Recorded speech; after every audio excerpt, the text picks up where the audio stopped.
fin de la musique. Mesdames, Mesdemoiselles, Messieurs, bonjour. Comment ça va? J'espère en tout cas que vous avez passé une belle journée hier et que ça va continuer tout au long, bien sûr, de cette fin de journée et surtout le week-end qui arrive. On va le préparer ensemble en tout cas. Et nous aurons le plaisir d'avoir Aïda dans un tout petit moment pour parler psychologie et surtout parler, bien entendu, des résultats scolaires. Et bien entendu, cette semaine, il y a eu donc les résultats du BEM. Certains sont très contents et certains sont en tout cas déçus, peut-être des résultats même tristes de ne pas avoir eu leur examen donc du BEM. Nous allons en parler et surtout comment consoler les parents et les enfants et surtout comment rebondir et accepter un échec. On aura le plaisir d'avoir Aïda dans un tout petit moment pour nous le dire. Nous aurons également à parler des bacheliers, surtout les futurs bacheliers qui s'apprêtent à choisir et faire un choix pour leur orientation universitaire surtout. Hier, nous avons parlé du salon du lycéen et de l'étudiant. Ça va continuer aujourd'hui avec une école, une prestigieuse école,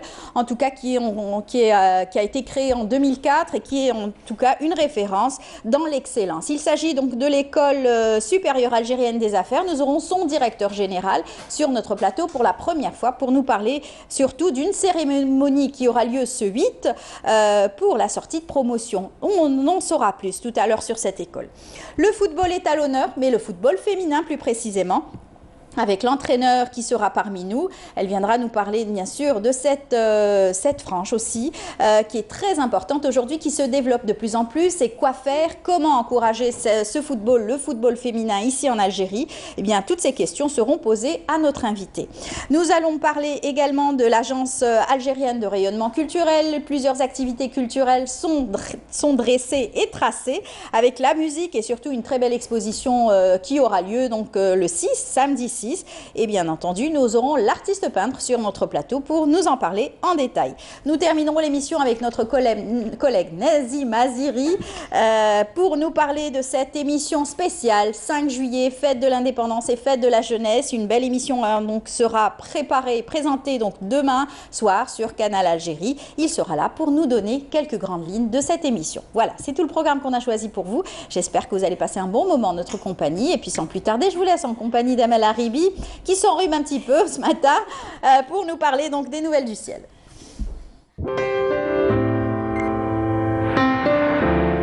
Suivez l'air du temps avec Mobilis. Voilà, on parlait des lauréats, on va en parler dans un moment avec Aïda. Amel, bonjour. Bonjour Amel. Comment ça va? Très bien, merci. Ça va votre rhume? Ça va, c'est la clim qui me fait ça, oui. Anti-clim. Les éternuements de bon matin. Alors, il va faire chaud encore. Chaud, humide. Oui, c'est ça qui est fatigant, c'est l'humidité, taux d'humidité qui est un petit peu élevé. Ouh là là, oui, c'est dur. Malheureusement, c'est le climat méditerranéen. Cette canicule va persister? Enfin, la canicule, pas trop, mais plus vers l'intérieur, hein, mais près des côtes, ça va. Oui. Enfin, ça va. C'est les températures donc, dans le sud du pays qui sont vraiment difficiles à supporter. On salue tous les habitants du sud qui ont en ce moment qui souffrent. Qui souffrent en ce moment, voilà, oui. Exactement. On vous écoute. Merci Amel. Bonjour à tous et bon réveil. Eh bien, pour aujourd'hui, on aura de la brume en ce début de matinée près des côtes ouest et centre. Puis le ciel restera dégagé, à peu nuageux près des côtes ouest et centre, mais bien ensoleillé près des côtes est. Les régions intérieures et les hauts plateaux, eh bien toujours des formations nuageuses avec des foyers orageux durant la fin d'après-midi soirée pouvant engendrer des averses de pluie par averse ou de grêle. La moitié sud partiellement vallée tout au long des frontières algéro-maliennes, également la Saoura, le Nord Sahara avec développement de foyers orageux dégagés sur le Sahara central, le Sahara oriental, Hassim Soud, Ouargla également, les oasis des températures caniculaires vers le Sahara central et le Sahara oriental. Côté Mercure, eh bien pour aujourd'hui, eh bien on relèvera 29 degrés sur Alger et Oran, 33 à Naba, 32 Tizi Ouzou, 40 degrés le maximum à Mila et Msila. 30 degrés à Tlemcen, 39 Sétif, 34 à Batna, 36 degrés à Al-Bayad et Djelfa. Au sud, 41 degrés vers Béchar, 42 Gardaya, 40 degrés à Biskra, Tindouf, 43 Hassim Soud, Ouargla, 41 degrés à Ilizi, 36 Tamanrasset, Janet, 45 à Borj Beji Mokhtar, Ingzam, 46 degrés à Insalah et enfin le maximum cette fois-ci à Adra avec 47 degrés. Un terme simultané avec l'éphéméride. Pour aujourd'hui, eh bien, le soleil se couchera vers vers 20h10. Et pour davantage d'informations, vous avez les sites de Météo Algérie. Et je vous retrouve tout à l'heure, juste après le journal télévisé. Passez une excellente matinée et à tout à l'heure. Suivez l'air du temps avec Mobilis. Voilà, les nouvelles sont dites, c'est bon. C'est bon. On vous retrouvera à midi et 19h. Voilà. Et puis merci de nous avoir soufflé le nom du lauréat qui a eu son BEM avec en tout cas une très bonne moyenne. Félicitations à ce jeune garçon qui s'appelle Ilyes Ziani de Betna qui a eu un 19,69 au BEM, examen moyen. Et on salue aussi ses parents parce qu'ils ont énormément travaillé pour cette belle réussite. Ils peuvent être fiers. Et j'espère qu'on aura l'occasion de le recevoir, Inch'Allah, pourquoi pas. Bonjour d'Algérie. Merci Amel. C'est moi qui vous remercie. Bonne journée. À tout à l'heure. Allez, on vous offre une belle chanson.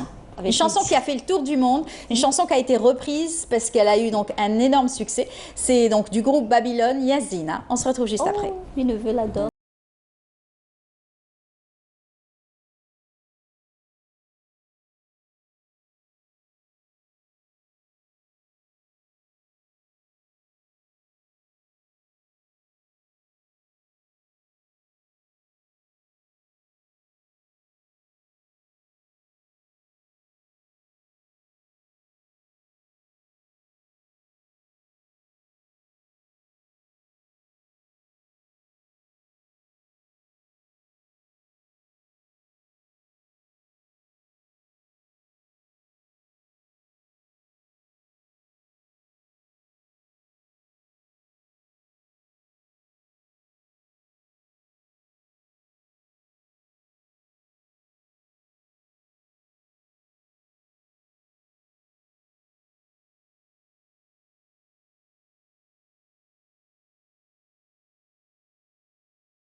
Voilà, et une très belle balade musicale qui vous a bien accompagné, bien réveillé tout en douceur pour nous suivre et surtout suivre Aïda. Comme chaque jeudi matin, elle est là pour nous accompagner, nous donner quelques conseils dans la rubrique psychologie. Bonjour Aïda. Bonjour Amel. Belle musique, n'est-ce pas? Très belle, très belle. Tout le monde l'a fredonné, tout le monde l'aime bien. On leur souhaite en tout cas d'autres beaux succès. Inch'Allah. Inch'Allah.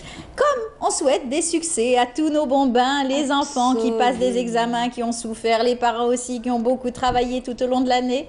J'ai vu la joie dans la voix, le regard, dans les mimiques des mamans et des papas. J'ai rencontré des enfants heureux. Tout à fait. J'ai vécu des situations extrêmement riches en émotions et je tiens à les féliciter, chacun dans son coin. Et félicitations pour tous ceux qui ont gagné et réussi leurs examens. En attendant le bac, Inch'Allah. Inch'Allah, On attend Inch'Allah. cette charnière, cette date charnière aussi qui va permettre à ces étudiants, à ces bacheliers de voler de leurs propres ailes aussi et de faire des études supérieures. C'est aussi une étape dans leur vie. Importante. Très importante. Très importante. Alors, on va parler de l'échec, on va parler aussi donc du redoublement. Oui. C'est une étape à franchir pour les élèves, pour les parents aussi, parce que c'est quand même difficile de surmonter cette étape. C'est très difficile. Moi, j'avoue que le premier coup de fil, là où ils m'ont demandé une rencontre avec un papa, que son fils n'a pas réussi l'examen, tout ça, en détresse. Il voulait vraiment parler à quelqu'un, il voulait trouver quelqu'un pour vraiment secouer, revenir à la situation familiale, revenir à l'école, à tout ce contexte. J'avoue que j'étais un peu contente parce que j'ai dit, enfin, on pense à prendre en charge, à réfléchir ensemble, à corriger. Ce n'est pas rien du tout, ce n'est pas, on va dire, une partie de honte, un sentiment lourd comme ça qu'il faut cacher, un moment difficile qu'il faut vraiment Aujourd'hui, la brouiller. société est très impliquée dans la réussite donc, des enfants. Et ce qui fait qu'aujourd'hui, on regarde son cousin, on regarde son voisin, on regarde son camarade. Et les parents aiment bien comparer les notes, comparer les moyennes. Ils le font, oui, c'est vrai qu'on est dans la comparaison, Dans la chacun veut le concurrence meilleur pour terrible. lui-même, pour ses enfants, mais je dirais, c'est bien aussi de penser à ces expériences difficiles, c'est bien de continuer quand même à corriger, à réfléchir comment vraiment remettre les choses en ordre, mais aussi remettre l'enfant sur les rails de l'école. Ça, c'est tout un travail à part entière. Ça, c'est vraiment beaucoup de choses sur un plan émotionnel, mais aussi de l'expérience, mais aussi pédagogique, dans le travail technique, tout ça.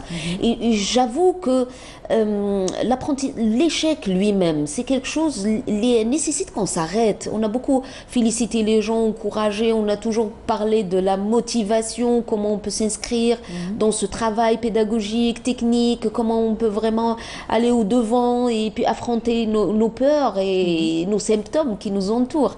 Mais l'échec lui-même, il me semble qu'il faut bien s'arrêter pour le vivre comme expérience qui va nous permettre de rebondir, de sauter encore une fois, de revenir un peu en arrière pour voir allez, on va dire cette énergie qui va propulser ou va donner un nouveau souffle à l'enfant. Ça mérite qu'on s'arrête et qu'on puisse vraiment vivre les choses doucement avec ses familles. Exactement. Alors, c'est vrai qu'il y a plusieurs paliers. Bien évidemment, il y a l'école primaire où quelquefois c'est très difficile parce que à cette étape, c'est vraiment une étape à franchir, hein. L'école primaire, s'il y a un bon début, c'est que l'enfant va bien suivre après par la suite. Et s'il y a un mauvais départ, c'est qu'il va falloir s'inquiéter et tout le temps être derrière l'enfant. Et donc, s'il y a un redoublement, est-ce que c'est positif ou négatif à ce niveau-là? Alors, moi je dirais, ta phrase elle est belle. Est-ce que c'est positif? Oui, ça peut être positif pour la simple raison, les enfants qui présentent des petits symptômes comme la dyslexie, la dysorthographie, les petits symptômes comme ça d'apprentissage dans l'école. Voilà. S'arrêter pour pouvoir l'aider à rebondir et puis le soutenir avec un regard qui va lui permettre de réussir, ça c'est une bonne chose. Parce qu'on récupère l'enfant et à partir de là, on comble les défaillances, on lui permet de bien réussir. Maintenant, si on a un regard très disqualifiant des parents, moi dans cette histoire d'échec, je n'exclus pas les parents et le contexte dans lequel les parents peuvent vivre des choses extrêmement difficiles. Il ne faut à aucun cas leur transmettre notre déception à nous et notre échec à nous. Ça ne sert absolument à rien de rajouter sur leurs sentiments, sur leur échec, un sentiment qui va encore alourdir la situation. Oui, c'est vrai qu'on aimerait bien que nos enfants réussissent, mais c'est important aussi d'avaler et de digérer un tout petit peu ces émotions négatives pour qu'on puisse leur permettre de rebondir un tout petit peu parce que ça leur suffit. Hein. L'expérience elle-même, elle est tellement douloureuse, difficile. Vis-à-vis de leurs camarades, vis-à-vis Voilà. aussi de toute il se sépare de ses amis. cette réussite qu'on voit à côté et, Oui. et pas ressentie chez soi. Donc c'est très difficile. Change le cadre, il change les amis, il va encore refaire les mêmes cours de la même manière, il sera obligé de retisser les liens avec d'autres, un décalage d'âge, beaucoup de choses qui seront très palpables, visibles pour l'enfant comme difficiles à vivre. Donc voilà, il faut vraiment lui remonter le moral.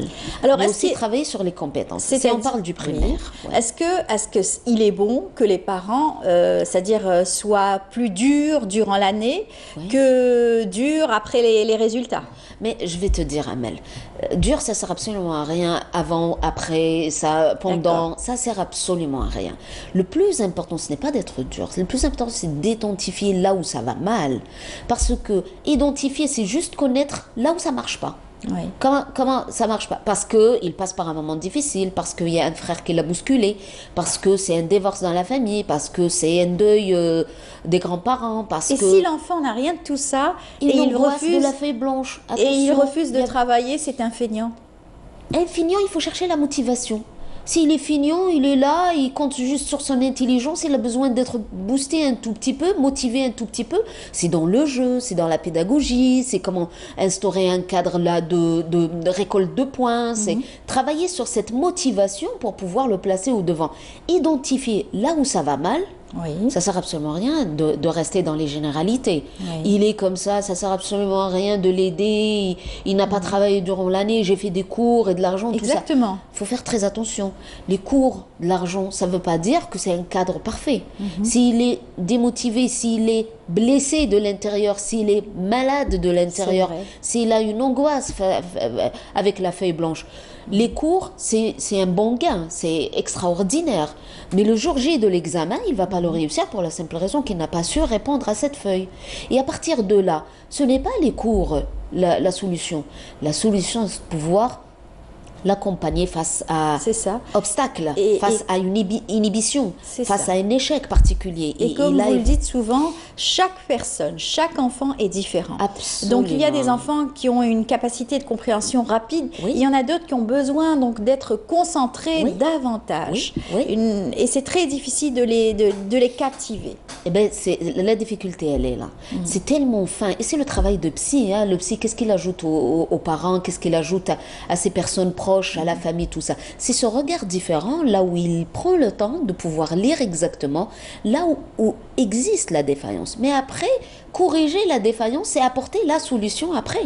Ça veut dire que ça sert absolument à rien de dire, voilà, qu'il ne connaît pas un peu les chiffres, qu'il a des problèmes dans les calculs, tout ça, mais on ne diagnostique pas qu'il a une dyscalculie, par exemple, qu'il a Oui. besoin d'une thérapie, qu'il a besoin d'exercices ciblés, qu'il a besoin d'un cadre thérapeutique ciblé.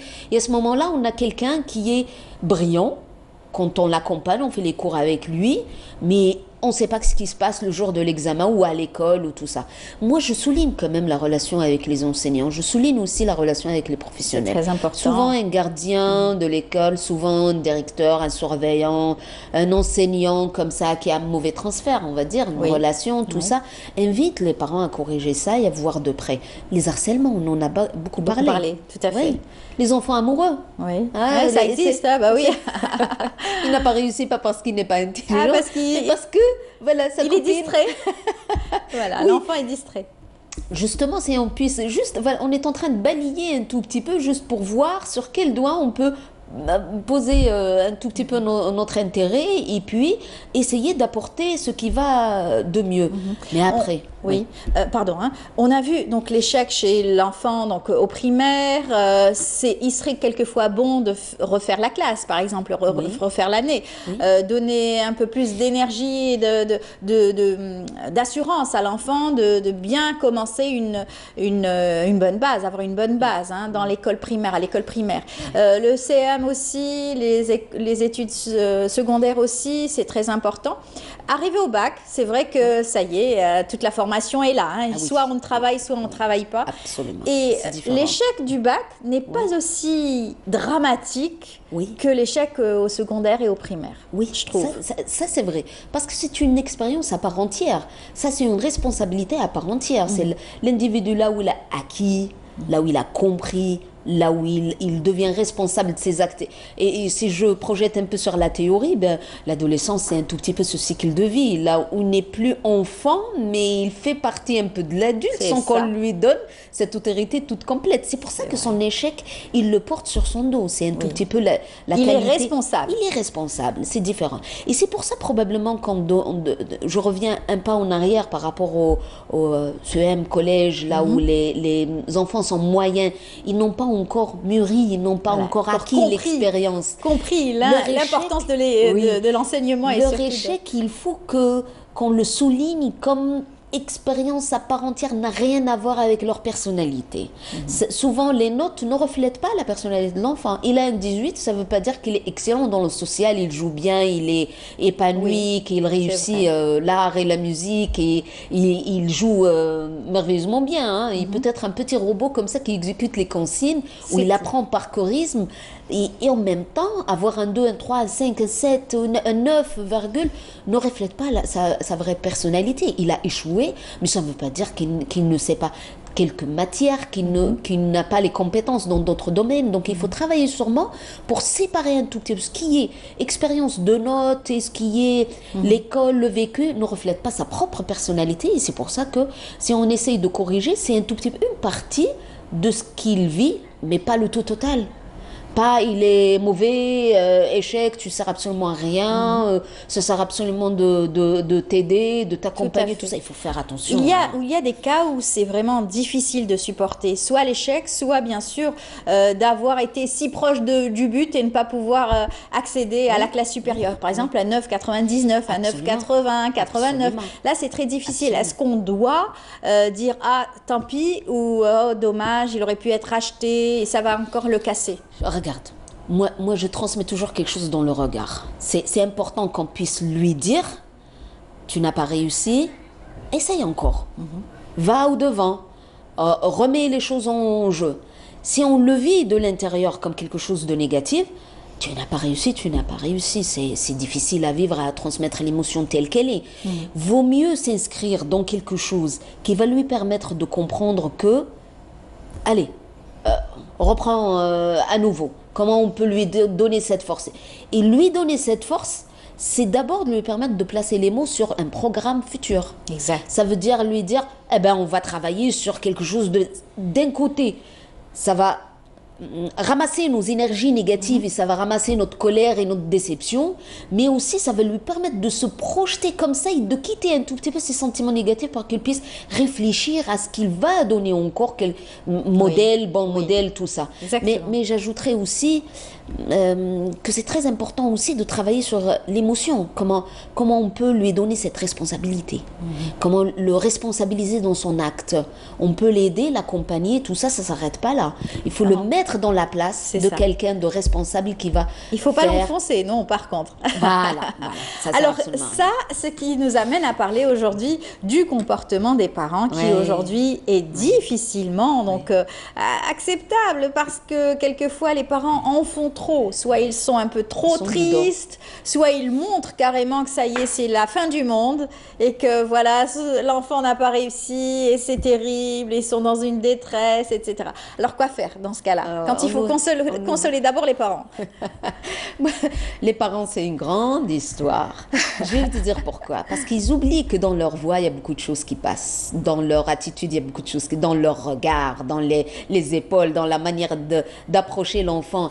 Si on explose comme ça et on n'a pas la force de se ramasser comme ça pour pouvoir vraiment contenir des expériences de vie, eh ben, la vie n'est pas cadeau, elle n'est pas toute rose. Il y a des moments difficiles, il y a des moments là où on peut ne pas réussir dans le monde professionnel, il y a des expériences de vie relationnelles, il y a beaucoup de choses. Il ne faut pas mettre le parfait, l'idéal comme objectif à atteindre. Est-ce qu'il faut d'abord aider les parents et ensuite s'occuper de l'orientation donc de l'enfant? Moi, je dirais d'abord commencer par les parents. Ils ne savent pas qu'ils passent par des moments extrêmement difficiles dans leur vie, dans leurs demandes et dans leurs exigences. Il faut toujours rappeler aux enfants que voilà, on vous aime, etc. Et c'est très important. Si quoi qu'il en soit. Si j'ai séparé comme ça la note sur la personnalité, c'est juste pour dire qu'il faut qu'il continue à être le père, la maman, qui veille, qui nourrit, qui veille à sa santé. Qui s'occupe des études. Moi je m'arrête et je place parenthèse entre un signalement là où ils ont privé un enfant de la nourriture parce qu'il n'a pas réussi ses notes. Moi, quand même, ça... C'est des punitions. Ah là là là là là. Restant des parents comme ça pour l'individu, pour l'enfant, pour ce qu'il est, apportant de l'aide dans la différence et puis comprendre que nos enfants, ils sont différents. Nos enfants, ils sont différents. Il y en a ceux qui réussissent, il y en a ceux qui prennent un peu plus de temps, mais ils réussissent merveilleusement bien. Il y en a des gens moyens, il y en a des gens excellents qui réussissent pas. C'est vrai. Et moi, j'ajouterais peut-être une thématique. On a vu ça dans nos parcours, c'est vrai. Ouais. On avait des camarades qui étaient excellents et puis par hasard, ils n'ont pas réussi durant leur parcours. C'est dommage. Si tu permets, Amel, ça c'est une thématique à part. Les enfants excellents, les enfants surdoués, brillants, qui n'ont pas besoin de mettre la technique thématique comme elle a réussi pour répondre, mais ils placent directement les résultats. Ils sont tellement rapides, ils apprennent rapide, ils donnent des solutions, ils apportent d'eux-mêmes qu'ils ratent l'examen pas parce qu'ils savent pas, mais parce qu'ils sont tellement doués. Oui. Ils savent vraiment comment réfléchir à haute voix rapidement et proposer. Ça, c'est une catégorie qu'on devrait aussi traiter prochainement. Les enfants surdoués aussi, c'est une autre paire de manches, on va dire. Hein. C'est un thème vraiment très, très important à développer. Il y a des enfants brillants qui ne réussissent pas. On se poserait la question pourquoi. Oui, et vous serez là pour nous répondre à cela. Avec plaisir. N'est-ce pas? Alors sinon, on revient bien entendu à cette importance donc aujourd'hui d'orienter ces échecs. D'orienter. Oui. Comment leur permettre donc de bien rebondir, positiver leur échec surtout. Je vais dire rapidement quelque chose de très pratique qui aide énormément, c'est une activité sportive. C'est faire du sport, faire quelque chose qui va aider le corps à gérer avec l'âme. Vous savez, quand on est triste ou heureux à l'intérieur et qu'on fasse une activité comme ça, un jeu, un match de foot, une petite activité, il faut trouver quelque chose qui va en harmonie avec cet esprit et ce corps, ça va aider énormément. Le responsabiliser dans quelque chose d'en dehors. Il n'a pas réussi un examen, mais il saura réussir, par exemple, de garder ça, de mettre ça, de veiller sur le contrôle. Il faut le responsabiliser pour lui expliquer que tu peux réussir dans d'autres domaines et l'aider pour qu'il puisse réussir. Tout à fait. Mais aussi, on va dire, accompagner l'échec en lui donnant cette chance de pouvoir vraiment dire les choses. Ça ne sert absolument rien d'avoir... le deuil comme ça, la tristesse. Faire le deuil à la maison. La fin du monde. Et pas de vacances, non, pas de vélo. Non, c'est la fin du monde et puis que tout s'arrête comme ça. Non, il y a le bonheur et la famille continue à... Voilà, il faut s'accepter dans cette différence. Il faut tisser encore les liens. Il faut avoir la force récupérer les enfants d'un autre angle et puis trouver ses ressources dans ces moments difficiles. Exactement. C'est ça le challenge. C'est là la vraie construction. Très bien, merci. Merci pour tous ces conseils. Et puis, il faut rappeler aussi que vous êtes une maman heureuse, vous aussi. Alhamdoulilah. Alhamdoulilah, vos deux enfants ont réussi à des examens charnières aussi. Examen de fin de cycle primaire. Oui. Donc, on félicite Habib. C'est ça? Shakib, pardon. Je sais pas pourquoi. Shakib, pardon. Oui, Shakib Chelchel, c'est ça. Et May Chelchel qui a eu donc son examen de BEM. Mabrouk alayha. Merci. Et puis par la même occasion, on félicite aussi d'autres enfants qui ont réussi à l'examen du BEM. On citera donc Dekar Ayman, Mouloudi Lina Maria, Kershouch Dalia, Melek Reney, Nourine Ghazaili, Melia Awanouk, Sofia Wadi. Et puis voilà, tous ceux qui ont réussi, qu'on n'a pas donc leur nom, les félicite, leur dit à d'autres succès, Inch'Allah. Inch'Allah. N'est-ce pas? Inch'Allah. Voilà. Et puis on y reviendra bien sûr avec ses moyennes et ses excellences. Et puis on félicite tous ceux qui sont brillants, qui adorent aussi travailler sérieusement. Voilà. Aïda, à la semaine prochaine. Avec plaisir, Inch'Allah. Merci à vous et bon courage pour la journée. Merci. Voilà. Eh bien, on va s'intéresser surtout au programme durant les vacances, parce qu'il y a donc des personnes qui se sont penchées pour essayer donc d'embellir les vacances avec un programme vacances récréatif également, avec ces activités proposées pour l'été pour les enfants par l'établissement Jean School. C'est un reportage signé Lilia Benasser. Voilà. Les grandes vacances, c'est souvent un casse-tête pour les parents. Pour en profiter pleinement, plusieurs activités sont proposées par l'établissement Jill School. Des activités à faire en extérieur ou encore à l'intérieur de l'école. Scrabble, Monopoly, jeux d'échecs ou encore activités sportives sont programmées toute la semaine et ce pour divertir et amuser nos bambins. Alors Jill School, c'est une jeune école. Le principe, Madame Seminaha Jill School, vous allez trouver, le staff, c'est des jeunes. Donc c'est une équipe jeune et dynamique. On est situé à Ennadja, on a 2 établissements. Le premier est au niveau de Goethe-Constantine, le Qars. Et le deuxième, c'est tout nouveau, c'est au niveau du château. Pareil, c'est au niveau d'Ennadja. Par rapport au programme, donc c'est notre programme spécialité. Seminaha Jill Summer Kids. Donc on va joindre l'utile à l'agréable. Il y aura des activités culturelles ainsi que des activités éducatives. Plus la partie la plus intéressante, c'est les sorties, notamment c'est les week-ends, c'est le vendredi et samedi. Madame Ranafsef, donc les sorties qui collent plus à notre programme, c'est tout ce qui est piscine et plage.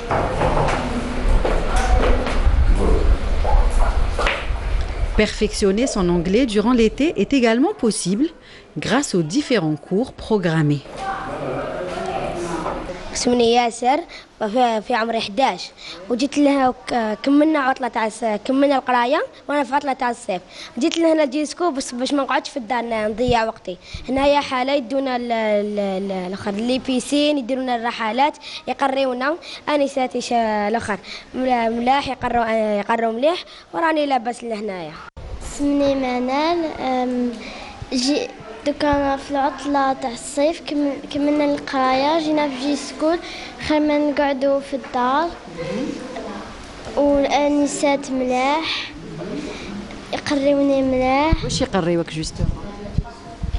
يقريونا شوية مات شوية ساعة ومن بعد دي سورتي تاني؟ ايا لي سورتي يا الاكوا كاين تانت لا بيسين كاين تانت السينما كاين سابلات. Bonjour, je m'appelle Hicham, j'ai 12 ans. Je suis venue ici à Jill School pour finir mes études et parce qu'il y a beaucoup de sorties. Et où est-ce qu'ils vous emmènent? Dans des piscines, sablettes et d'autres endroits. Et là, tu fais de l'anglais? Anglais, français et les profs ils sont vraiment sympas, surtout celle d'anglais. كملنا القراية جيت هنا باش ما نقعدش قاعدة هكا بلا فايدة في الدار جيت نتعلم هنايا وعندنا شيوخة ملاح ويخرجونا يدونا الأكوا يدونا دي سورتي صابلات نشوفوا سينما ومتاحف وعندنا شيوخة هايلين. Salut, je m'appelle Ryan Benouniche, j'ai 12 ans. Je suis venue à Jill School pour apprendre un petit peu d'anglais, un petit peu de français. Ça me plaît beaucoup, c'est vraiment chouette. Il y a des profs vraiment sympas. Ils savent bien enseigner. اسمني عمر وفي عمري 12 وقريت مليح جبت المعدل 13 وباش ما نقعدش في الدار جيت لهنا تجيبني الحال.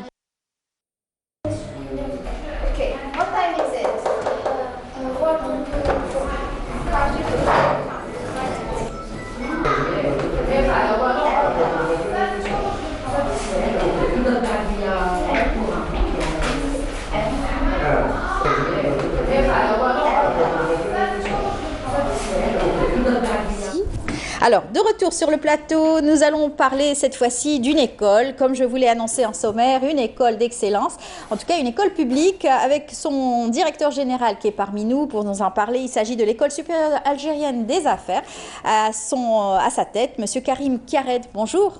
Bonjour Madame Almi, merci de m'accueillir. C'est le mec, bienvenue parmi nous. C'est en tout cas une bonne occasion aujourd'hui d'être parmi nous pour donner une autre vision à l'école, parce qu'on en parle peu, cette école, et pourtant c'est une école aujourd'hui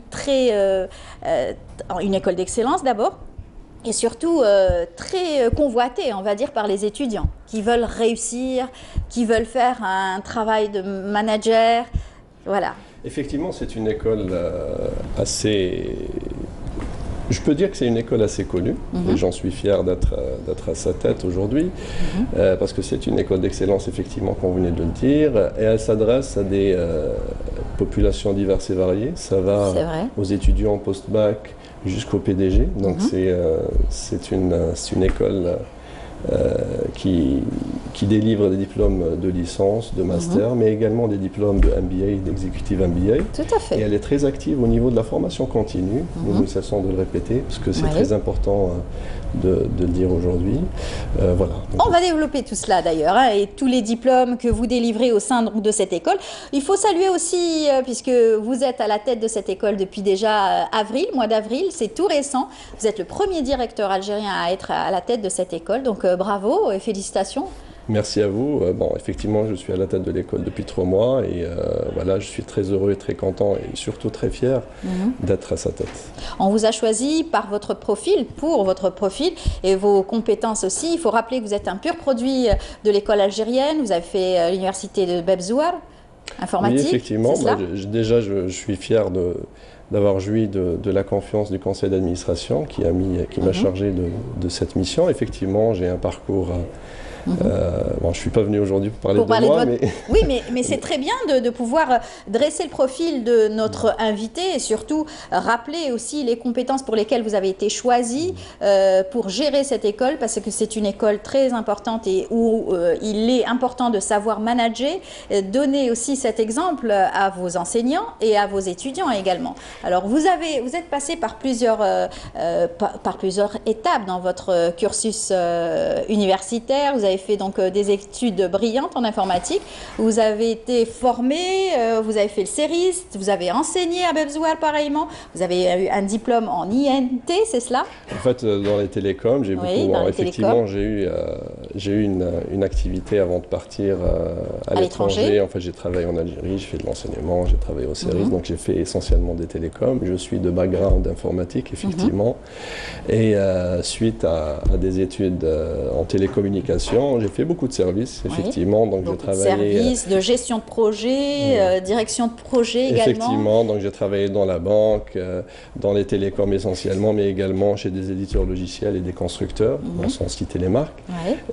Et ça m'a permis voilà, d'avoir une expérience assez intéressante en termes de management. Et de retour en Algérie? Effectivement, pour des raisons personnelles, je suis retourné il y a quelques années et vous vouliez sonder le marché algérien de l'emploi? Naturellement, parce que de par mon activité de consultant, j'ai intégré l'ESA à ce moment-là. Carrément. Voilà, j'ai intégré l'ESA parce que j'ai benchmarké le marché.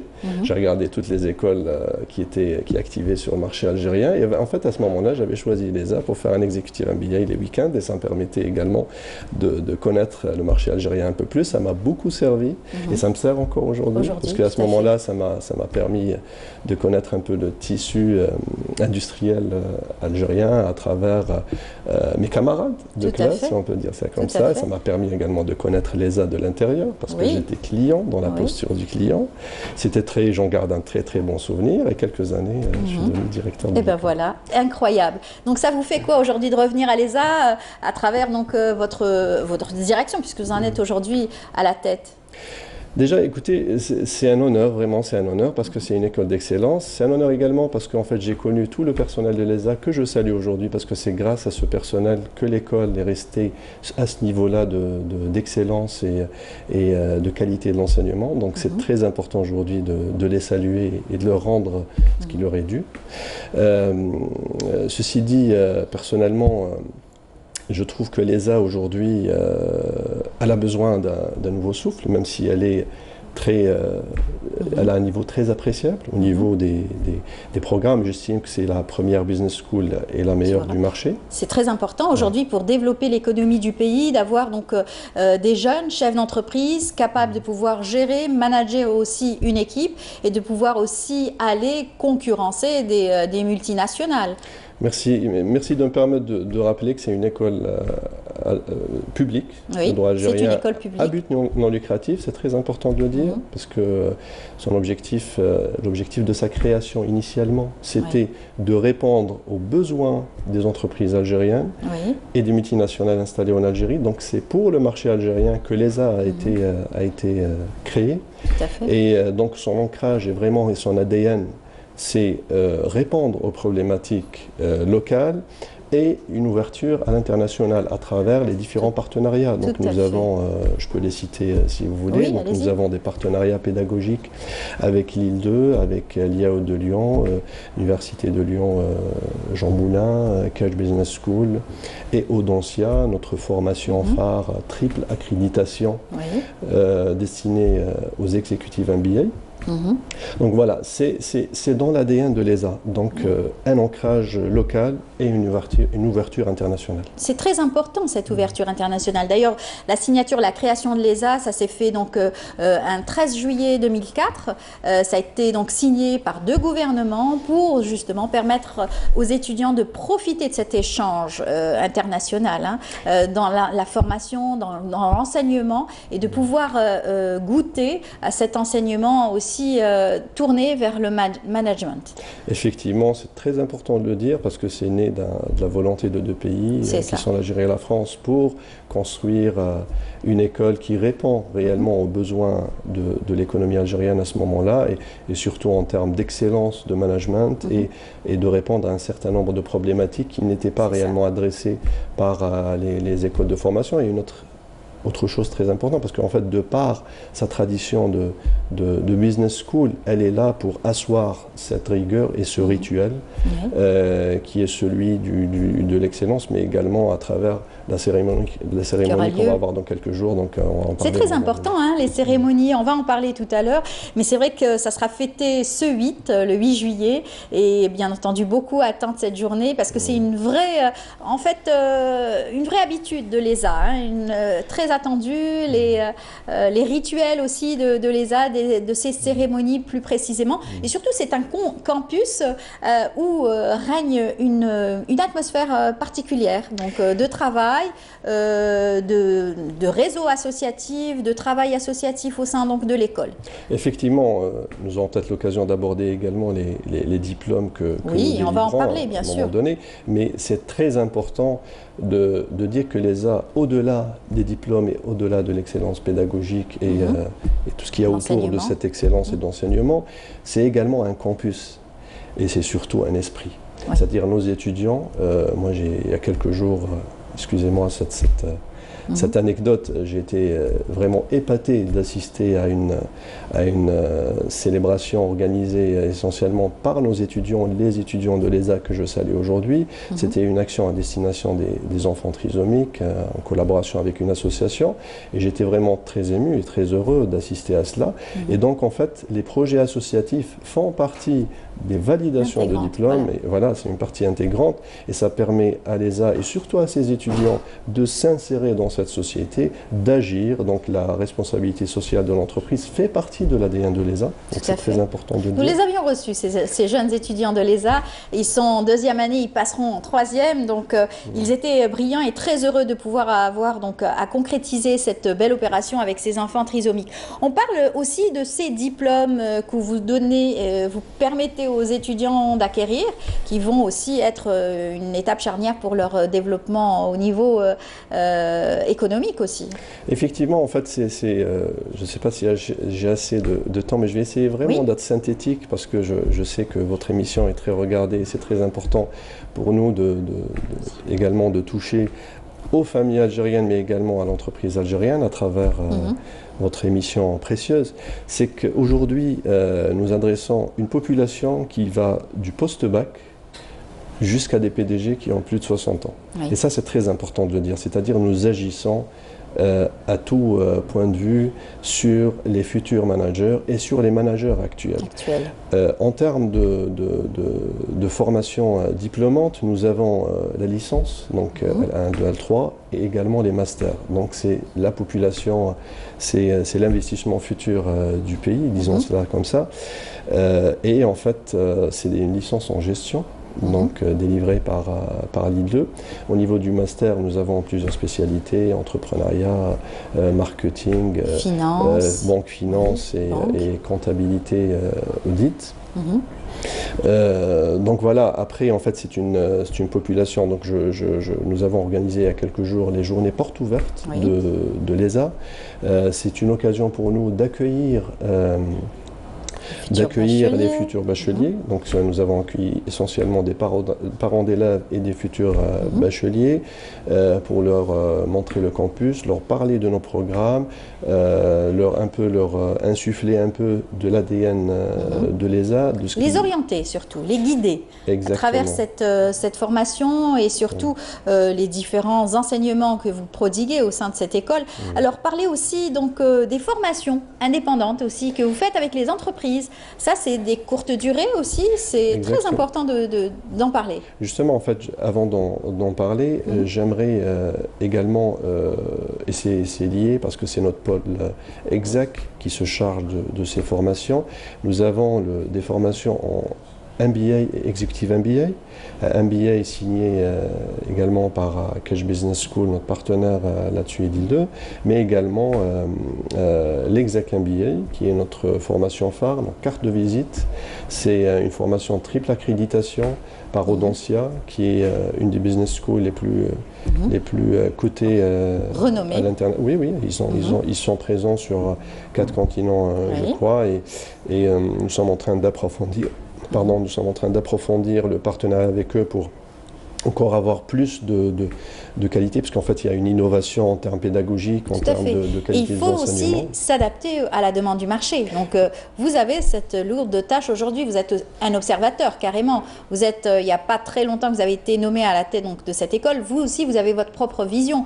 Donc, vous allez prochainement, peut-être, déjà avoir quelques idées. Donc, Si, naturellement. En fait, justement, vous me donnez l'occasion également, j'ai parlé du MBA et de l'exécutif, mais nous avons également la formation continue, que c'est une population également composée d'entreprises et nous faisons de l'intra-entreprise, donc des parcours qui vont de 3 jours, 4 jours jusqu'à 40 jours sur la gestion de projets, sur des problématiques soft skills, de communication, voilà, c'est des problématiques diverses et variées. Nous faisons de l'ingénierie de formation, c'est très important de le dire, c'est-à-dire nous nous adaptons aux besoins de nos clients, publics, privés, multinationales et locales, c'est très important parce que ça nous permet également de comprendre les besoins du marché et également d'insuffler.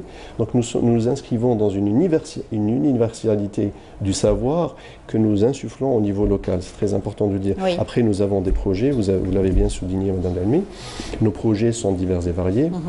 Là, en ce moment, par exemple, nous travaillons avec une école d'informatique la plus en vue en Algérie et multinationale dans le domaine informatique et IBM, là, en fait, pour confectionner un programme transformation digitale des entreprises. Aujourd'hui, c'est un mot qui est très galvaudé, mais nous estimons que l'ESA a un devoir de pédagogie, c'est-à-dire accompagner... Rapide et surtout, exactement, il faut aller très vite. Exactement, et accompagner nos managers sur des problématiques digitales. Là, en fait, dans 5 ans, et c'est pas un mythe que de dire qu'il y a des métiers qui vont disparaître et d'autres qui vont apparaître, et nous sommes concernés par ces changements. Avec l'intelligence, bien sûr, qui arrive, économique aussi. En fait, de l'intelligence artificielle, les big data, les machine learning, c'est les problématiques que nous allons adresser avec IBM à travers et que nous allons également plutôt insérer dans nos programmes actuels. C'est un moyen pour nous de faire la pédagogie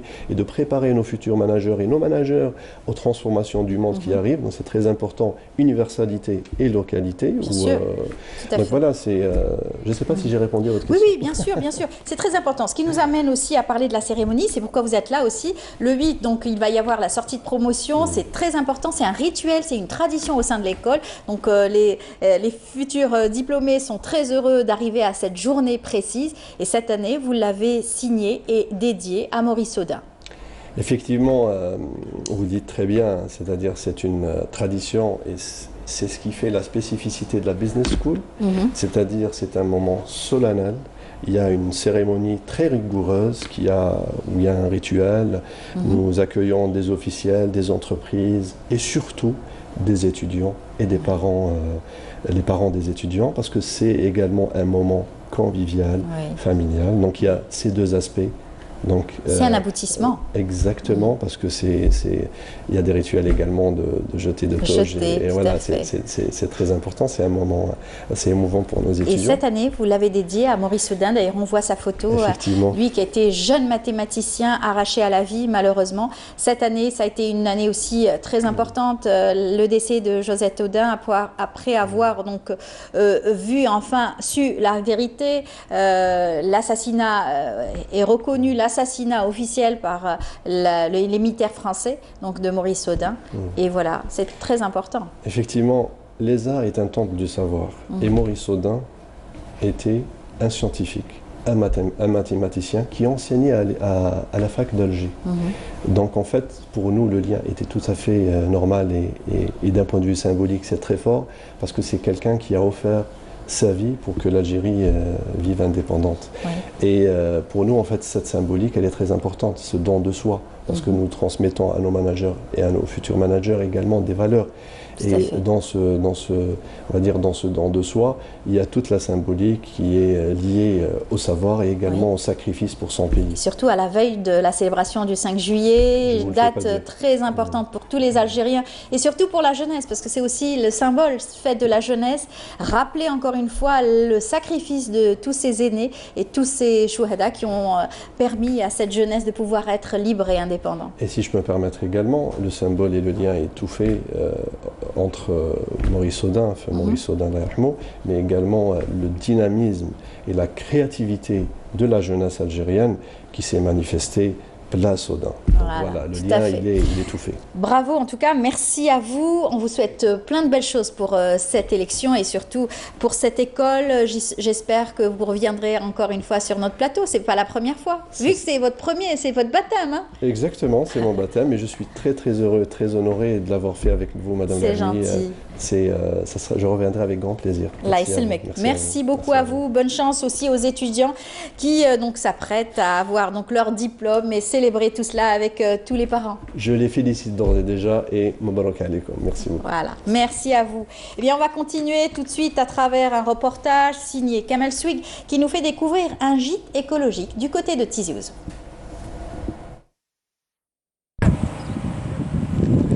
Un petit campement en pleine montagne, des ateliers de calligraphie,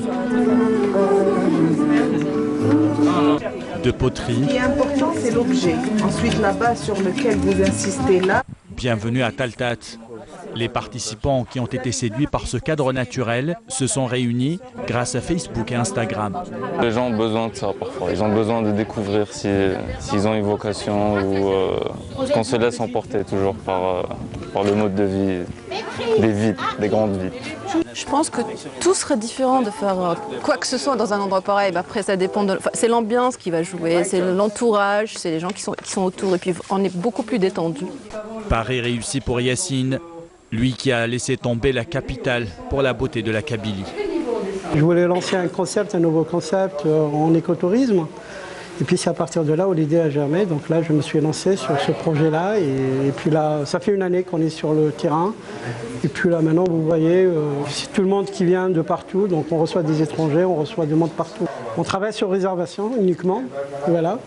Donc là, ce qui est fait, c'est un gîte qui est à 3 heures de route d'Alger et qui est à 45 minutes de Tizi. Voilà. De la calligraphie vers la céramique. À Taltat, un mot qui signifie petit doigt en tamazirt, on apprend surtout à se servir de ses mains. Je ne donne aucune technique bien précise, c'est juste une boule d'argile et fais-moi quelque chose. Je demande toujours de l'élévation pour qu'ils puissent manipuler l'argile et monter et voir que c'est une matière qui est très malléable et qu'ils peuvent faire tout ce qu'ils veulent avec. Et si c'est pas ça, ils écrasent et ils refont. Ils n'ont pas peur du ridicule, ils s'inscrivent dans ce genre d'atelier. Et la magie des montagnes opère rapidement. Donner forme à quelque chose à l'aide de rien, enfin pratiquement rien, juste la matière. C'est un principe en fait qu'on devrait avoir tous, c'est qu'on peut partir de rien et créer quelque chose. À midi, on mange local et pour échapper à la chaleur de l'après-midi, le cinéma s'invite dans les hauteurs de Tikjda. Les organisatrices de ce circuit ont à peine la vingtaine. Elles font partie du groupe artistique Bivouac, des adeptes du camping et des sensations fortes. Nos groupes sont très hétéroclites, ça va des dames qui ont la cinquantaine à des jeunes de 20 ans à peine. Et l'entente est parfaite, ça crée des échanges intergénérationnels comme c'est rarement possible. Et c'est très constructif ce qui se passe ici. On n'a pas besoin d'être artiste pour participer, on peut juste être amateur d'art et venir vouloir découvrir des choses. Tout ce qu'on demande aux gens, c'est d'être intéressés par ce qui va se passer ici, de venir avec leur bonne humeur. Avant le coucher du soleil, et pendant que certains partent en randonnée, d'autres optent pour des sensations fortes.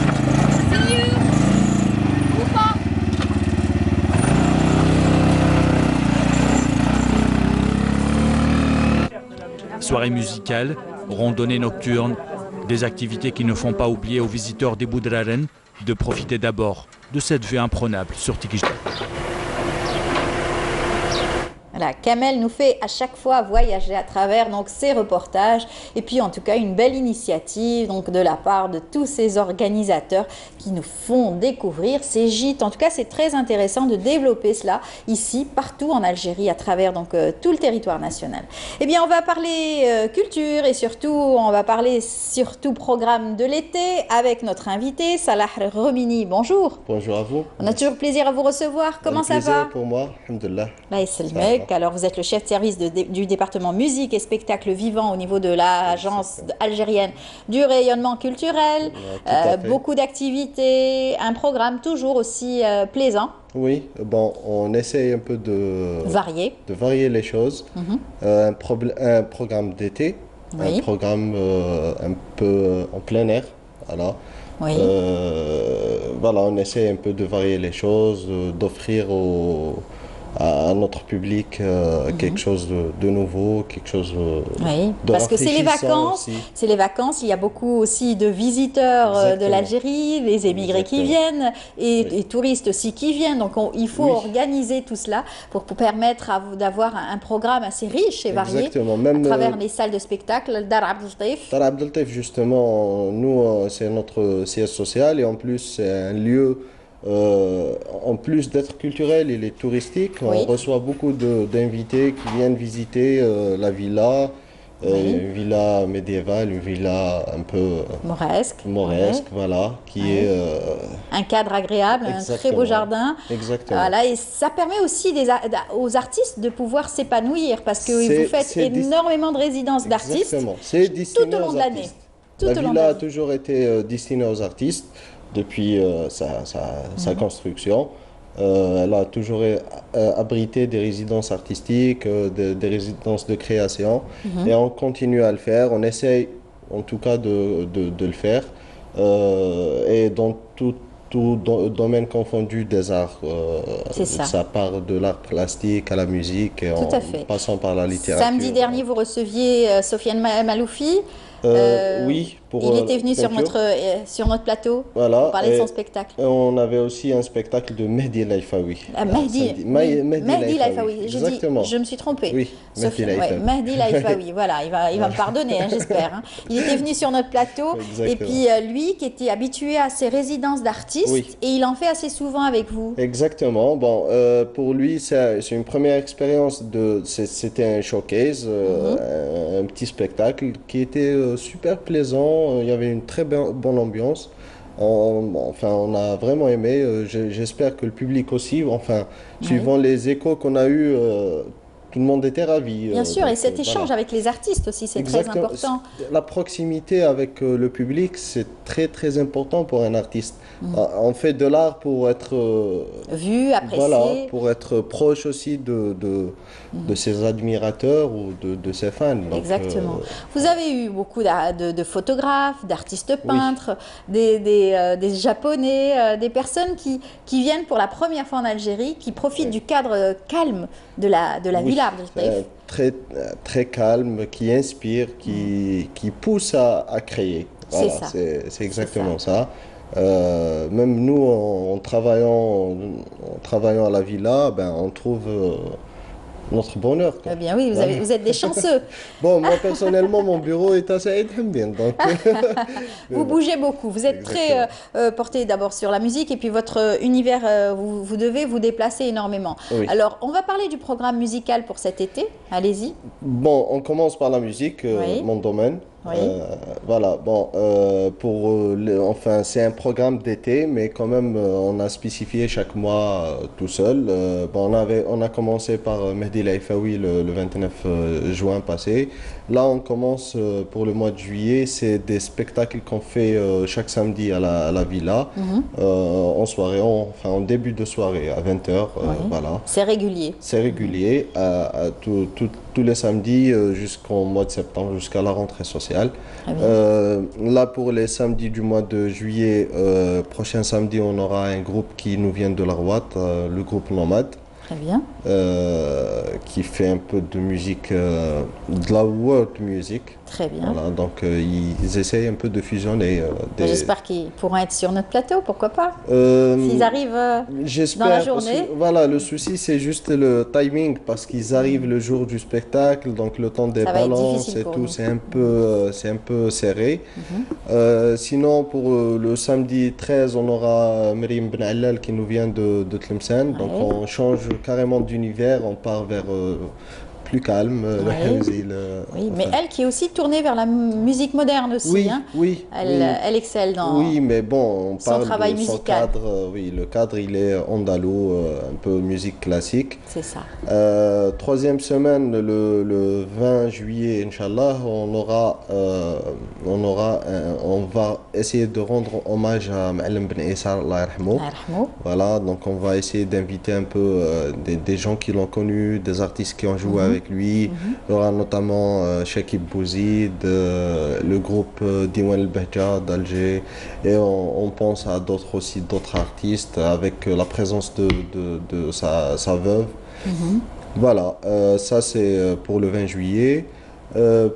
Pour le dernier samedi du mois de juillet, c'est le 27 juillet, Inch'Allah, ça va être une soirée avec Men Al-Gharbi. Donc voilà, on essaye Manel qui reprend depuis quelques temps ses activités artistiques et c'est tout le bonheur pour ses fans, en tout cas, qui la suivent. Donc on essaye un peu de varier les styles, de varier les atmosphères et voilà, on fait ce qu'on peut. Bien sûr, et puis un très beau spectacle qui va ravir tous ceux qui sont en vacances, ceux qui profitent aussi de leur soirée musicale, mais pas que, puisqu'il va y avoir les soirées cinéma également. Vous renouez avec vos habitudes cinéville. C'est ça, ciné. Enfin l'habitude de chaque année qui n'a pas cessé, c'est bien ciné-plage. Ciné-plage. Ciné-plage, c'est du cinéma en pleine plage. Voilà, vous prenez votre en plein air. En plein air. Vous prenez votre transat qui est donné par l'ARC. Donc on met à disposition des spectateurs des transats. Un cadre sécurisé. Ils viennent, ils voient les projections de films, de nouvelles productions notamment. Bon, ça c'est pour le ciné-plage qui va débuter le 29 juillet, Inch'Allah. Mais avant ça, on aura Cinéville. C'est une opération, c'est la deuxième. Donc il y avait une coupure pour Cinéville, c'est un peu difficile de la mettre en place. C'est dans les quartiers. C'est les placettes, c'est sur les placettes des villes. Cette année on fera 3 villes, il y aura Tizi Ouzou, Ndefla et Constantine. Très bien, c'est en soirée? C'est en soirée bien sûr. À partir de à partir de 20h, juste le temps d'avoir un peu de... Enfin, que la lumière parte. Voilà, juste la tombée de la nuit. Ça crée une ambiance, ça crée en tout cas une atmosphère aussi agréable. Moi je l'ai fait pour la première édition, je l'ai faite à Gherdaya et Ouergla. Je vous assure que c'était extraordinaire. En plein été, il faisait chaud, mais quand même il y avait des familles, il y avait des enfants, il y avait de tous les âges qui venaient. Ça crée une ambiance, parce qu'on voit l'écran avec bien sûr toute une ambiance, la famille autour, etc. Exactement. On est à l'extérieur, on n'est pas chez soi, on n'est pas sur son fauteuil. On fait sortir l'écran, le grand écran. Voilà. Et les films choisis, bien sûr, ce sont donc des films... c'est des films algériens. D'accord. On fait, bon, pour Sénéville, on le fait en partenariat avec le CADC excusez-moi, avec le CADC, le CNCA et la télévision en partenaire, le Très PTV. bien. Avec une bonne qualité de son, Oui, d'image. bien sûr, c'est des projections professionnelles, c'est des projections de salles de cinéma, juste qu'on les fait sortir en... C'est ça. Voilà. Exactement. pour le Alors, public. quels sont les films? Vous avez les titres des films? Pour l'instant, non. Non. J'ai pas le programme exact des films. Oui. Mais voilà, j'ai les dates. Mhm. Par contre, j'ai Oui, les allez-y. dates. Pour Tizi Ouzou, ça va être du 8 au 11 juillet, Inch'Allah. On aura juste après, on aura Constantine. Vous m'excusez, j'ai les antisèches. Oui, allez-y. Voilà. Donc, Tizi Ouzou du 8 au 11, Constantine du 15 au 18 juillet et Indefla du 22 au 25 juillet. Voilà. Très bien. Après, on enchaînera directement avec... Excusez-moi.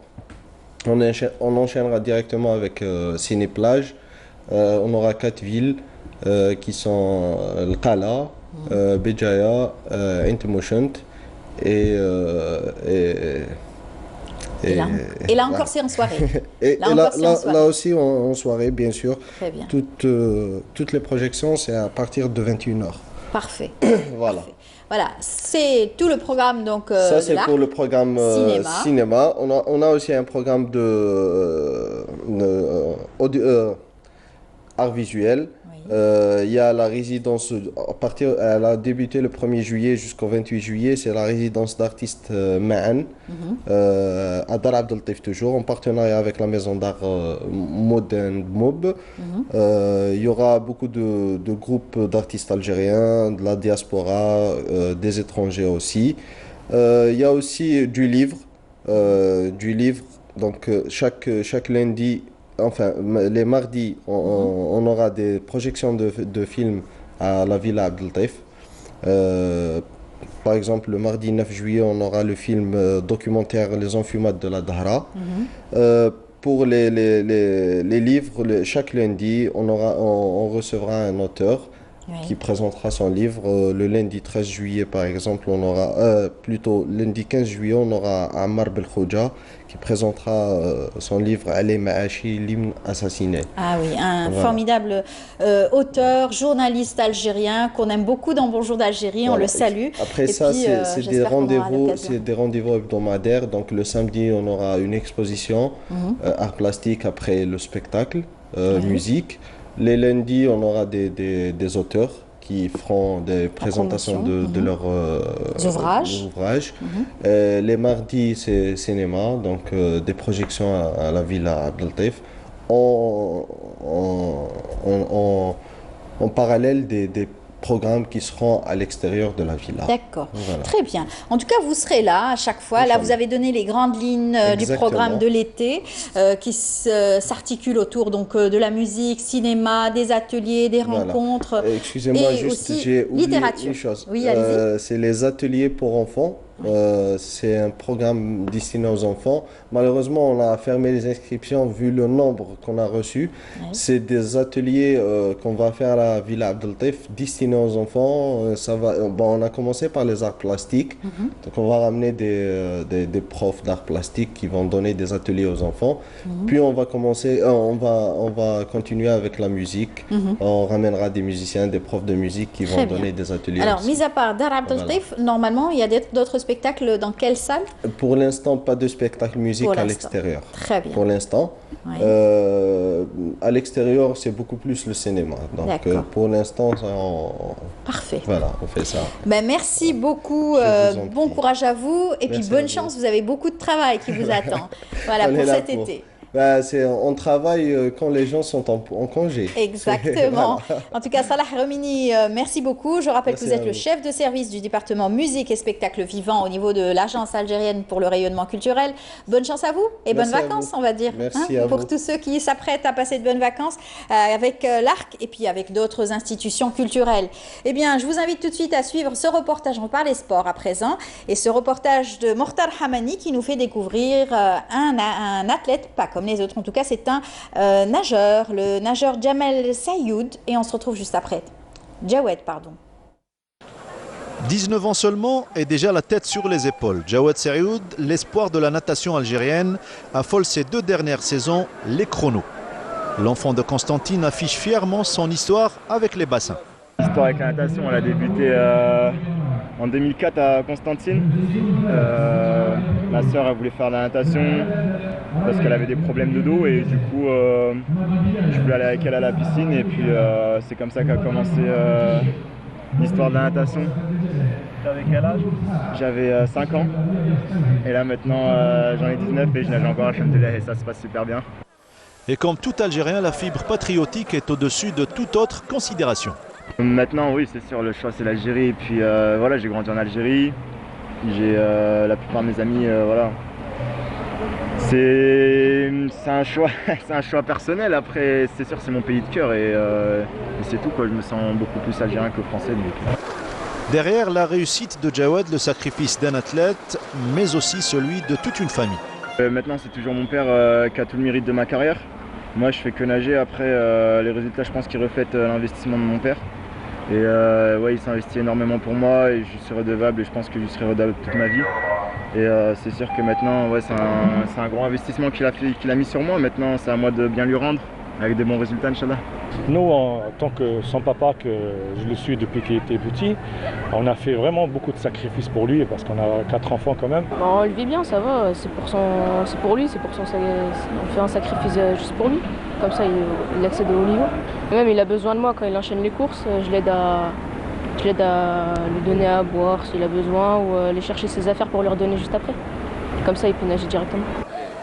La saison 2018-2019 constitue un réel tremplin pour la carrière de Jawed qui baigne actuellement dans un cadre propice à la réussite. En ce moment, il s'entraîne avec une nageuse qui s'appelle Katinka Outsou, c'est une Hongroise. C'est la meilleure nageuse de tous les temps. Elle est 3 fois championne olympique, 15 fois championne du monde, plusieurs fois record women du monde.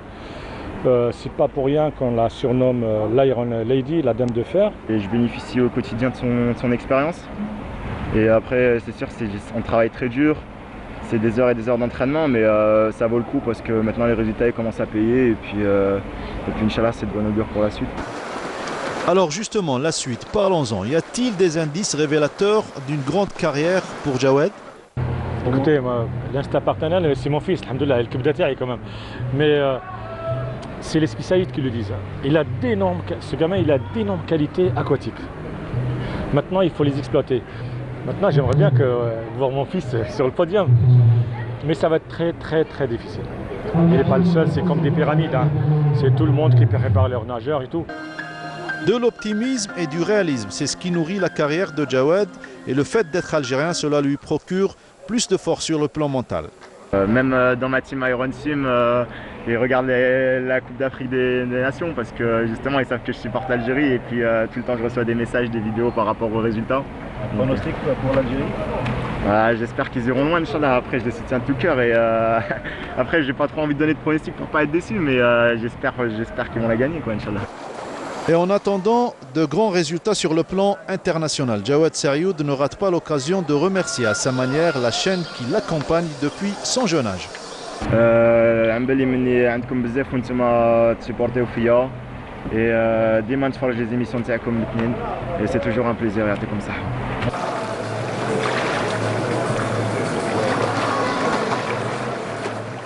Voilà, on dit bonne chance à Jawed Serioud, en tout cas cet athlète qui brille, Inch'Allah qui va encore avoir donc de beaux jours à travers son palmarès. Eh bien, on va parler sport, comme je vous l'ai dit, et surtout football féminin, c'est très important aussi d'encourager nos filles et surtout encourager toutes celles qui veulent se lancer dans une carrière sportive de la sorte. Eh bien, celle qui n'a pas regretté d'avoir choisi cette discipline est là parmi nous et elle a beaucoup de choses à nous dire. Il s'agit de Narima Lawadi. Voilà, bonjour, bienvenue parmi nous. C'est gentil, merci beaucoup et merci pour l'invitation. Selmek, vous êtes entraîneur national des U20. Tout à fait, ça. Exactement. Le football féminin, oui. On en parle depuis quelques temps ici en Algérie. Pour ma part, on a eu l'occasion de recevoir des consultants qui étaient venus nous parler de cette équipe brillante, de l'équipe féminine de football. On a eu donc des palmarès aussi à saluer, des revues qui s'intéressent de près aussi à ces athlètes du football féminin, bien que les mentalités invités sont peut-être pas toujours d'accord avec le football féminin. Écoutez, tout d'abord, je remercie Canal Algérie de m'avoir invité, surtout pour parler du football féminin. Donc, écoutez, le football féminin, chaque année, il progresse. Chaque année, il y a des associations qui créent au niveau de l'Algérie. Mais bon, après, c'est pas le fait de créer une équipe de football que ça fait qu'on travaille de la massification, en fait. Donc, moi, je dirais que d'entraîner ces filles-là, d'accompagner ces filles-là, surtout de les former pour la sélection nationale, que ce soit en U17 ou en U20 ou bien en senior, parce que avoir un peu de moyens et avoir aussi des entraîneurs adéquats, c'est-à-dire des entraîneurs diplômés qui sont là pour apporter à ces footballeuses, ces jeunes footballeuses, une bonne formation basique pour que dans le futur, pourquoi pas, elle sera internationale et beaucoup plus. Elle peut décrocher un contrat pro, sachant qu'en France, actuellement et en Europe, le football féminin devient professionnel du jour en jour. Exactement. C'est un sport roi partout dans le monde. Aujourd'hui, le football, je ne sais pas si je peux dire malheureusement, ou parce que ça fait de l'ombre à d'autres sports. C'est vrai que c'est le sport qui est le plus demandeur, on va dire, et le plus suivi, le plus regardé en ce moment avec la Coupe d'Afrique, la Coupe du Monde et bien entendu tout cet enjeu financier aussi qui se débloque, qui s'investit dans le domaine. Par contre, le sport féminin, donc peut-être un petit peu moins, beaucoup moins même. Beaucoup moins, oui, mais quand on voit le pari de l'équipe de France actuellement, il y a la Coupe du Monde qui se déroule en France actuellement, moi je dirais le niveau il est extraordinaire, un niveau exceptionnel. La preuve, il y a plus de 11 millions de téléspectateurs qui ont suivi la Coupe du Monde féminine, surtout quand il y a l'équipe de France qui joue. Donc, et là, on va dire que cette année, parce que c'est un regain d'intérêt envers cette équipe féminine de football, donc il y a eu un paquet qui a été donc mis dessus. Un paquet certainement, quand les esprits, quand une politique qui s'installe dans le positif et quand on y croit dans ce projet, on y croit en ce football féminin. Donc la fédération a mis le paquet cette année pour l'équipe. Certainement, quand on voit le président Macron qui descend, félicite les filles avant la Coupe du Monde, quand on voit l'équipe de France féminine avec les champions du monde masculines qui étaient ensemble pour leur souhaiter bon courage.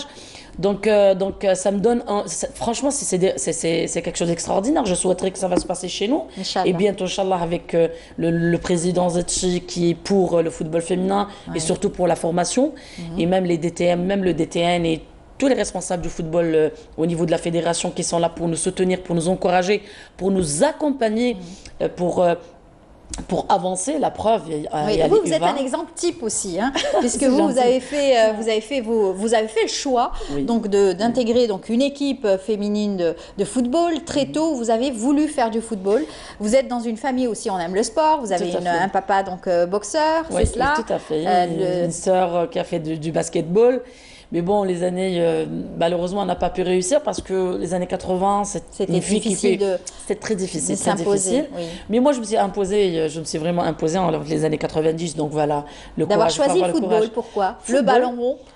Écoutez, j'étais même ma médaille de bronze en judo. J'étais même une fois sélectionnée en équipe nationale de judo. C'est un sport que j'adore. J'ai plein d'amis judoka et judokates. J'ai fait aussi de l'athlétisme, que j'aime beaucoup aussi. Donc mon cœur et ma passion, et j'ai plus, je dirais...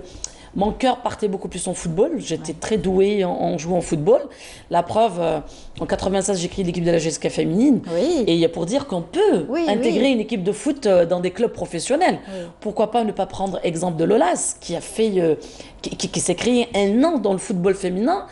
Et donc pourquoi pas? Je l'ai réussi en 96. Je l'ai intégré en 2007 quand j'ai arrêté. Vous êtes parti à l'étranger. Oui, en Allemagne.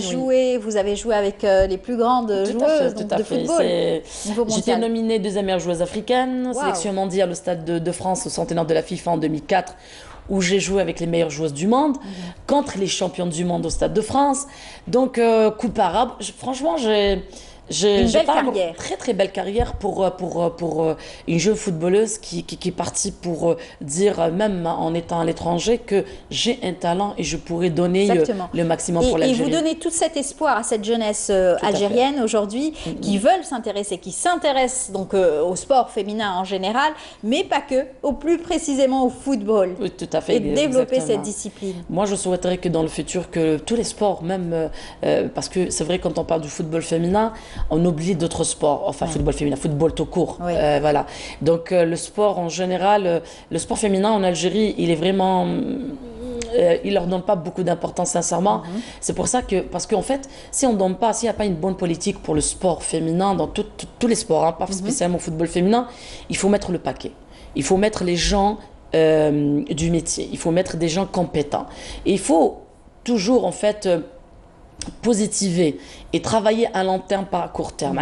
L'esprit en Algérie, c'est toujours... À court terme, rapidement les résultats. Voilà, rapidement. Mais non, mais surtout quand il s'agit des jeunes catégories, laissez-les, il faut faire beaucoup de tournois, même si on perd 10, 14, mais l'avenir, il leur appartient parce que c'est en jouant, en faisant des tournois, quand on perd cela, on se forge. Donc malheureusement chez nous... ça commence très tôt, ça peut commencer aussi au lycée, hein, parce que quelquefois, c'est le sport scolaire qui va dénicher les jeunes talents. On peut en parler d'ailleurs, ce sont des jeunes aussi brillants. Tout à fait. Donc le sport scolaire, malheureusement, on l'a complètement oublié. Et peut-être, la joueuse, on peut la récupérer du primaire, quoi, en fait. Oui. Même Vous en connaissez? Oui, c'est mes coéquipières. Il y a des filles, il y a Sokwen, il y a Boni, il y a Himour. C'est des filles avec qui j'ai joué en sélection. Oui. Donc là, bon, il y a Sokwen qui a arrêté, Boni qui est blessée. Et les autres, elles sont là, elles ont fait un bon parcours pour la Coupe d'Afrique des Nations.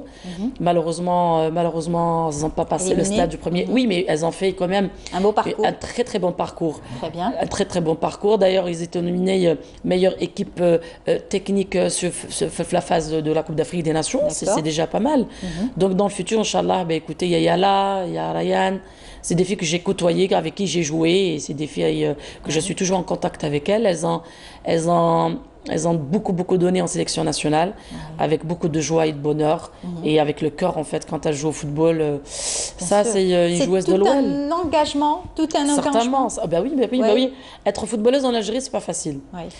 Croyez-moi que c'est pas du tout facile, parce que c'est des amatrices. Alors, ce sont des filles en général qui sont très encouragées, poussées par leur famille, probablement, pour pouvoir aussi s'intégrer et réussir leur carrière. Certainement, bien sûr, certainement. Mais bon, après... La société aussi.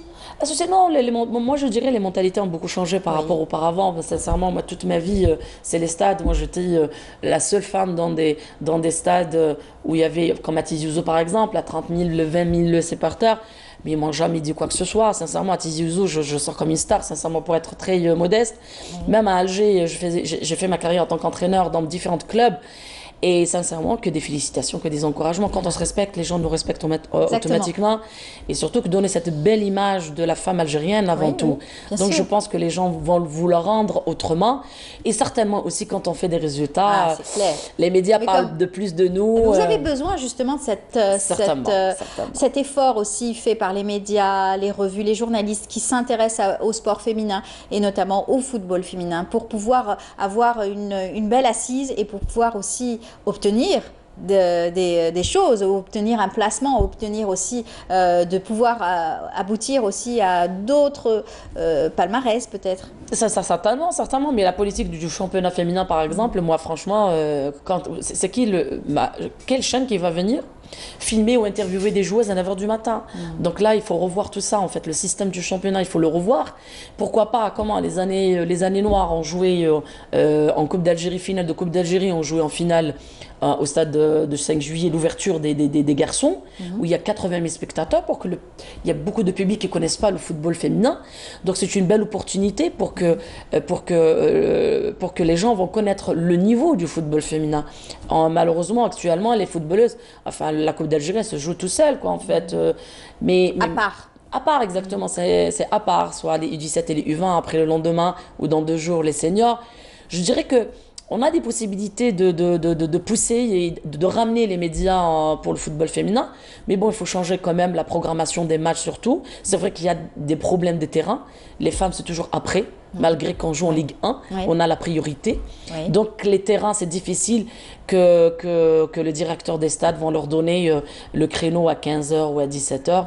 Donc c'est dû à ça. Mais on peut faire l'effort aussi, pourquoi pas, d'avancer les heures. Et surtout pour les matchs de l'équipe des Coupes d'Algérie, pourquoi pas de ne pas les intégrer avec les garçons. Quand on arrive au demi, pourquoi pas ne pas jouer match d'ouverture, etc. Vous avez besoin peut-être de plus de médiatisation aussi Certainement, pour pouvoir obtenir aussi d'autres réussites, d'autres victoires au niveau donc, des médias. Hein, et au niveau des médias, exactement, oui, même au niveau des autorités, des responsables. Si vous savez, un Algérien, que ce soit il ou elle, il suffit juste de lui donner de l'importance et de l'encourager, elle peut vous faire des trucs extraordinaires. Donc ces mômes, qu'est-ce qu'elles demandent, ces pêcheurs? Elles demandent juste la reconnaissance, de les pousser, de leur donner de l'espoir d'arriver, sachant que dans mon avoir un équipe, salaire aussi, hein, c'est très important, de pouvoir continuer. Tout à fait, surtout c'est de l'amateurisme. Carrière. Tout à fait, c'est de l'amateurisme. C'est pour ça que pourquoi pas ne pas faire comme les autres qu'ils ont réussi. Si je fais comme mon voisin, l'aib c'est quand je vois et c'est bien, mais je fais pas pareil. Donc pourquoi pas de ne pas intégrer les associations au sein des équipes professionnelles garçons. Je l'ai fait à la JSK, j'ai très très bien réussi. Mais je veux dire, même le football féminin va progresser. Il y aura elles vont avoir moins de problèmes quand elles seront affiliées chez les Bien pros. sûr. Donc les possibilités elles y sont, les solutions elles sont là.